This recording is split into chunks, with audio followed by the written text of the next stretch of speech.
Hello everybody and welcome back. Today's video is about this curious little thing. And yeah, this is actually the switch to my wife's happiness. And it might sound simple. It doesn't actually, pressing it doesn't make her happy, but this switch being wrong made her very unhappy. Because this is the switch to our washing machine. And our washing machine is 23 years old. Yeah, it's probably seen better days. But being 23 years old, it is absolutely excellently built.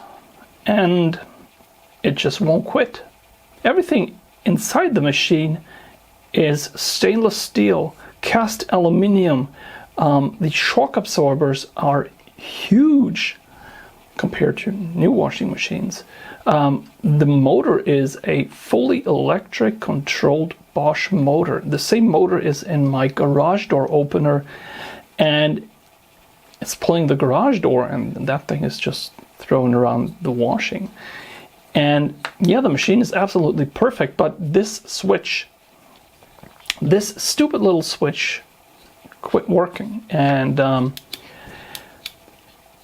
yeah, I just got a new one and I put the new one in because since this washing machine is so successful at getting old, you can get each and every part you need for it.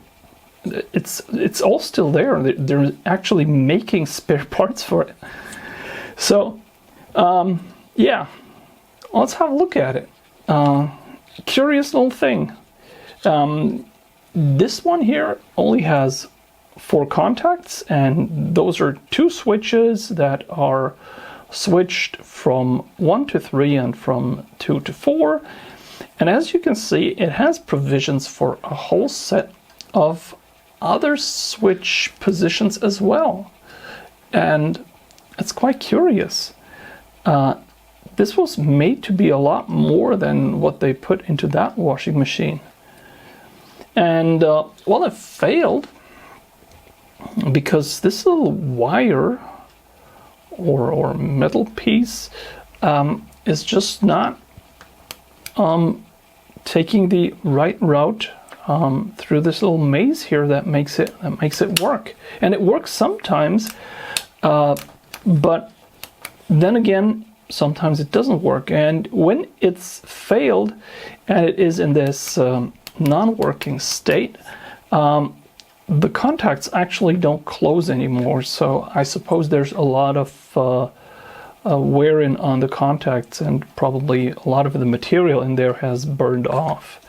But it's curious because I suppose we have like 3 washings per week, and this thing is 23 years old.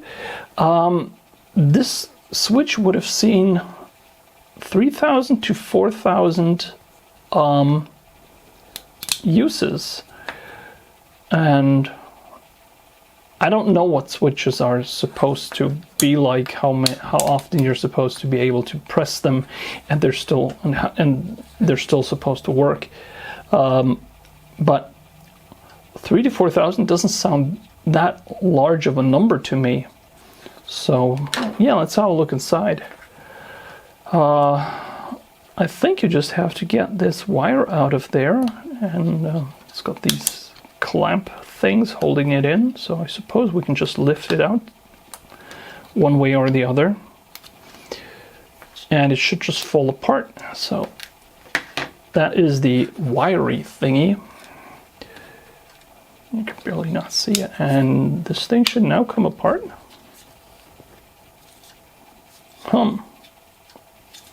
There's also a spring in here. I can remove the spring.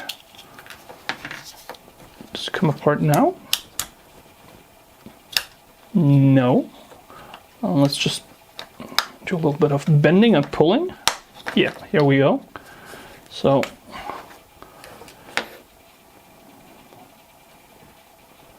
that is not a lot. So this here is the plunger. There are two nubs up here and they're spring loaded, but this thing does not contain anything really. There's some evidence of some blackening in here, so probably there was some arcing involved. And if we look in here, yeah, we can see the two contacts, and these little contact pins here they're moving across the across this little nub, and when it's on the back of it, it'll push it up, and when it's on the front, it'll push it down. So it's, yeah, it's like a seesaw. And I don't see a lot of corrosion on here or discoloration. So that one looks really good. And this one here also looks almost perfect. And there's some grease on here. It's like, I don't know, it's probably lithium grease or maybe Teflon. It's from 25 years ago. It's probably going to be Teflon grease. And if we look in here, we just see the contact area. And even the contact area in there looks surprisingly good. Oh, there's some blackening on here, on this part. It might be hard to see. This thing here is slightly blackened. Maybe that's where the contacts let go. It basically sits on the ridge here. That one wasn't blackened. Neither was this one.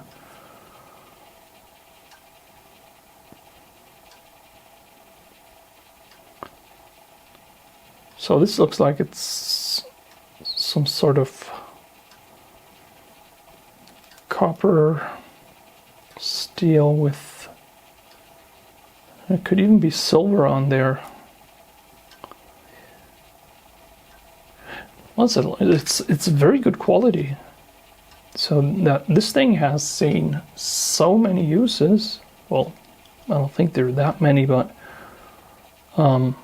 it doesn't actually look bad. I wonder why it failed, because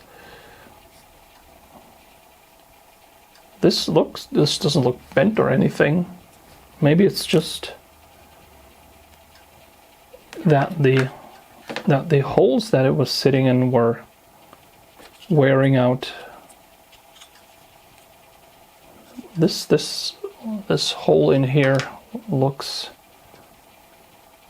as if it's been slightly elongated over time.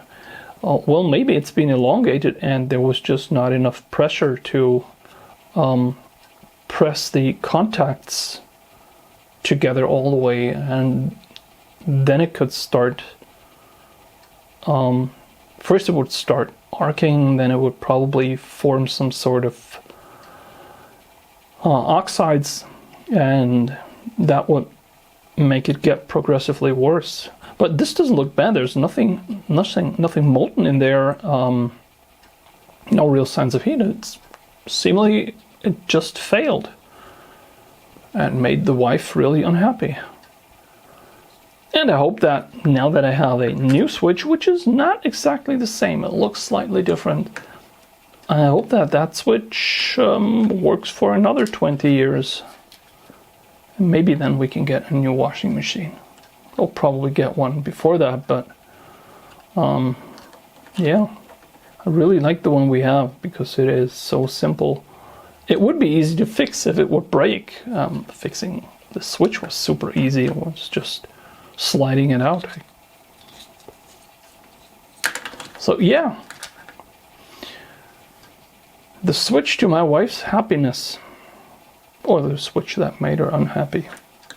any way you want it. Thank you very much for watching. Have a nice weekend, and bye-bye.